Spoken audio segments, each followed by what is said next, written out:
Mr. Smith been in to start. Marcus at fullback. Will he be exploited aerially, or will his kick returns inspire an attacking England? Hello, amateurs, and welcome back to our Six Nations series. And I've got another great guest with me today. He's been on the pod loads of times before. It's Mr. Phil Greenaway. Phil, how you doing? Yeah, I'm very good, Tim. Thanks for having me back on. Been a great start to the Six Nations. So, really excited for this weekend ahead. And good to see you again, mate. And we look a little bit like brothers these days, which is not a good sign for you. Oh, we do indeed. Now, you're right. It was a great start to the Six Nations last weekend.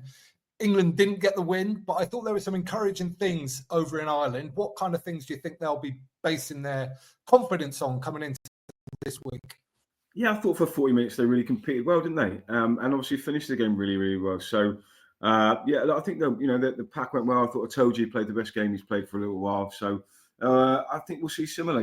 Be a good game, but lots of confidence drawn from last week.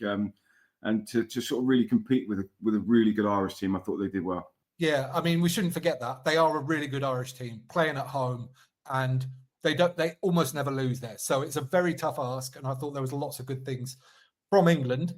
What about the French? They barely got out of second gear in beating Wales, I think, and it all looked a little bit of a stroll, to be honest. Yeah, almost a bit too easy, wasn't it? And I think the second and third weekends of the Six Nations are always so revealing. Week one, everyone's really excited, but it's not until they've got sort of that second game under their belt you can really tell, was that a brilliant French performance or just a really poor Welsh side? So I think this weekend at Twickenham, obviously a different beast, and we'll see what Wales have really got, this weekend, whether they were just beaten by a really, really good French side or some spatterings and some new beginnings for them over in Italy this weekend. So yeah, weekend 2 and 3, I think, are always the really, really sort of where the tournament sort of starts to take shape a little bit, and you get the best sense of what sort of size we're looking at. Definitely. I completely agree. And let's go into looking at the sides now. And we are going to go with England first. Now, with England, and I'm sure it's with some of the other teams as well, their team always gets leaked to the press like 2 days before. I don't know how you feel about it, but it annoys me. Like, I think there's something really special about the team announcement and that coming out. And the fact that somebody leaks it to the press 2 days before, I find really frustrating. Yeah, it's really annoying because I always used to wait for it to come out on the BBC website. But I was, scrolling through Twitter today, and all of a sudden I found out that Finn Smith was going to be starting at 10, which I wasn't really expecting. I didn't think they'd change the side too much after a performance last week. But really, really frustrating. Yeah. I mean, you kind of stolen the thunder of the big reveal here, Phil, but there we go. I've just done the press job on you. Okay, we're going to the forwards first. And what have we got here? Front five, exactly the same as last week. I thought the front five went pretty well over in Ireland. Nobody really stood out, but they just didn't really get going. Genge had a couple of good things in the loose. Itoje and Martin were really industrious, but nothing really came of it. But the big news is in the back row, where Tom Willis comes in to start at the expense of Ben Curry. What do you think the thinking is there, Phil? I actually quite like the change. I think it's nice. I think it gives a bit more balance to that back row. I think, both Curry brothers and Earl all play like just fetching sevens at times. I think so. I like the balance of the back row. I think Earl at 7 is a really, really good shout. And Willis has been tearing up trees for Saracens in the Premiership, and you've got to have one of the Curry brothers in there. And I think Tom is just about edging it at the moment. I thought Luke Cowan-Dickie went well last week. I thought he was, as you said, industrious. I think he brings a bit more of a ball carrying edge from Jamie George, and I think his lineup is probably just above Theo Dan. So I like Cowan-Dickie in there. I think, as I said, and obviously he's an Exeter boy, so I've got a soft spot for him. But yeah, I like the balance of the back row. I really do. I think Willis has been good.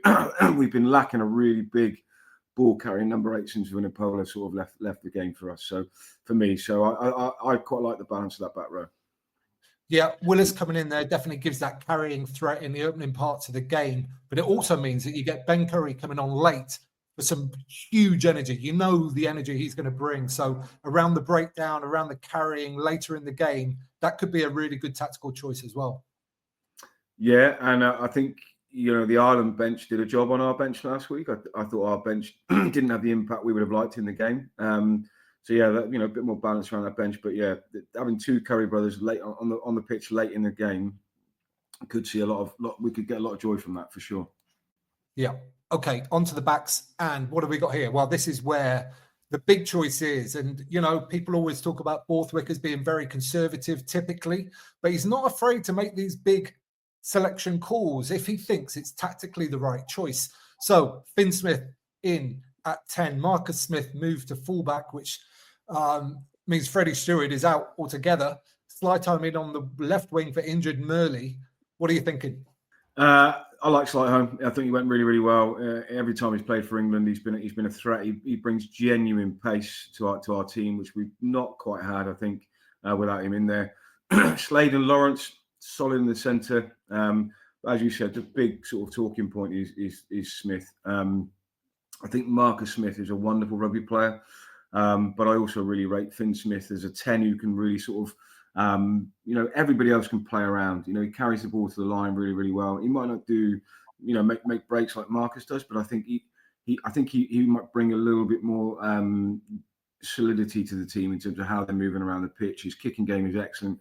My only worry with Smith at fullback and without Stewart in the back three is that French kicking game and how we might suffer there. But I like it. I think I've been a long time admirer of Finn Smith, watched him play a lot of age grade rugby, and I think he's a really, really, really good rugby player.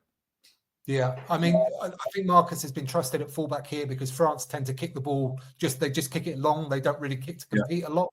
So it makes sense in that respect for this fixture. Okay, moving on to the bench. Jamie George back in here in the number 16 jersey. Good to see him back from injury. Baxter and Hayes continue from last week, along with Chesham, Cunningham South, Ben Curry onto the bench from the starting position, and then Randall as well, and Daly into the 23 shirt. Particularly Daly. Phil, what are you thinking on that selection? Yeah, he brings experience, doesn't he? He's got a siege gun boot on, a late penalty from 55 metres out. You might back Daly to pop that one over with his left peg. Really interesting, that 6-2 split, isn't it? I think, that says a lot about the power game that Borthwick thinks that, France are going to bring, and how, that our pack are going to have to hold up against that. Great to see Jamie George back. I wonder how many tests he's got left and what other hookers we've got coming behind him. I like Hayes. He's uncompromising and aggressive off the bench. Cunningham South hopefully brings a lot. Chesham, not played a lot of rugby this year, but came off the bench last week, and it'd be good to see him back. And as we've already spoken about, Ben Curry. I like Randall as a live wire late on in the game, potentially. Some of those tired French forwards might get snapped by him, just with a little half break and some footwork. So, yeah, fingers crossed. I mean, I'm really optimistic. Yeah. And of course, with Daly, especially on a 6-2 bench, he can cover a lot of positions. He's got a lot of experience in a lot of positions. So it makes a lot of sense in that regard as well. Yeah. And I wonder whether you'll see, Marcus Smith move to 10 late in the game for 20 minutes and Daly on at fullback, or, there's a lot of interconnectivity in that back line. So Slade can play at 10. Slade could go to 13. Smith could go to 10. Daly can come on at 13. So, yeah, I quite like the balance of that team. Yeah, cool. Okay, let's look at the French. And I mentioned this in one of the videos earlier this week. When you're this as good as France are, with the consistency that they've got, they can kind of just do what they want to a degree, and they don't have to worry tactically too much about changing for the opposition. They just can do what they do and do it well, and have got a good chance of winning. And with that in mind, they picked exactly the same pack from last week. Who stands out in this pack of forwards for you, Phil? I mean, Munavaka, the hooker's just a great rugby player, isn't he? Seems to do everything really, really well. I like Rumour in the second row. And then it's really hard to look at that French 8 without looking at Aldrich at number 8, just what he does and how he sort of ties it all together. I thought he captained really well last week. I thought he did that really, really well in terms of captaining the side and not getting frustrated with certain things that the Welsh were doing, continuing to give away penalties at times. But he's a really, really good rugby player, isn't he? He's a really, really good rugby player. He doesn't look like he's doing anything special, and all of a sudden he'll beat two players, bump somebody off, and put an offload in. I think he's a great rugby player. Great over the ball as well. And, who doesn't love a number 8 and a head guard? Very true. And on his captaincy as well, just a bit of body language I noticed last week. He gets himself down to the referee's level. He sort of crouched down to speak to him. So to sort of say we're equals, I guess, and I'm not trying to intimidate you or whatever. I think that's a nice little thing I think that he did. Okay, into the backs. And of course, Untamak getting himself stupidly sent off last week, left the door open at number 10, and they've gone with Jalibert there, who is an absolute unbelievable talent, but could potentially do something a little bit crazy as well. What are you taking out of this French backline? I mean, if that French 8 get moving forward, then what a backline. I mean, Penaud coming back into the side. What a rugby player Penaud is. He's just been on fire for Bordeaux-Bègles all season. Ramos, faultless at fullback at times, just keeps pinging the penalties over. Brilliant 50-22 early in the game against against Wales last week, just to put them on the back foot, and those sort of little moments really turned the game. Billy Berry, again, there's just threats all over the back line. The key for them is can the French 8 continue to move forward at the pace they did last week and put Dupont and Jalibert, and give them the ride of their lives back there, because given time and space, those two are so dangerous. The danger is if they're frustrated that Jalibert goes chasing it a little bit, and as you said, can make the odd mistake, potentially a charge down or an intercept. So I'm fingers crossed for both of those, and we win the game with 2 late tries.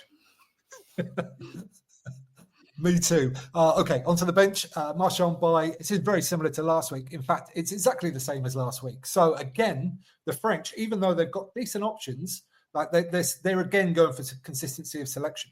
Yeah, I think it shows the confidence they've got in that group of players, doesn't it? And they are very, very good. They had a really good autumn and a good win last week. And again, just big ball carriers coming off the bench and just continuing to do what they do. It's interesting. They didn't play with a great deal of shape last week. I felt couldn't really tell what they were doing, but it didn't matter because they were coming forward at such a pace. Everyone who carries was getting across the game line by 2 or 3 meters, and it just allowed that back line just to play and just pick the options. And the first try that Dupont kicked to the winger for, I mean, he had all day to pick out that option, so just more of the same. I mean, I really like Bile off the bench. Cyril Bile comes on, just makes a big impact, doesn't he? And the French bench will always look to come on and take the game, from there straight up to there. So and they come on en masse sometimes as well, and just it must be soul destroying seeing all those other massive human beings leave the pitch, only for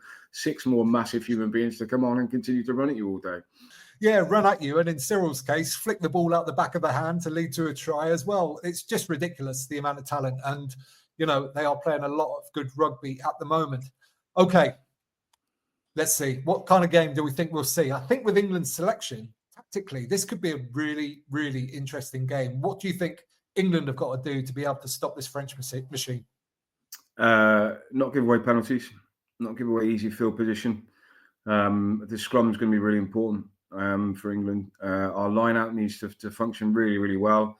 And I think, last week we just made those silly errors, didn't we? The one that went over Caden Murley's head, Randall's box kick, which sort of, put the pressure back on us a little bit. So can we really manage those pressure moments where it's the game's right on a knife edge, which I didn't feel we did quite well enough last week. But as you said, it's tough in Ireland against their crowd and against a side that's really confident. But, at Twickenham with 82,500 people behind us, can we manage those really, really tough moments where the game is on a knife edge? Can we manage our exits? But also, can we play some rugby in their half and really, really look to cut them open? As you said last week, I was excited by some of the differences we saw in the England team and sort of evolving that back play. So I think Ollie Lawrence has got a big job to do in terms of a lot of ball carrying from off that first phase.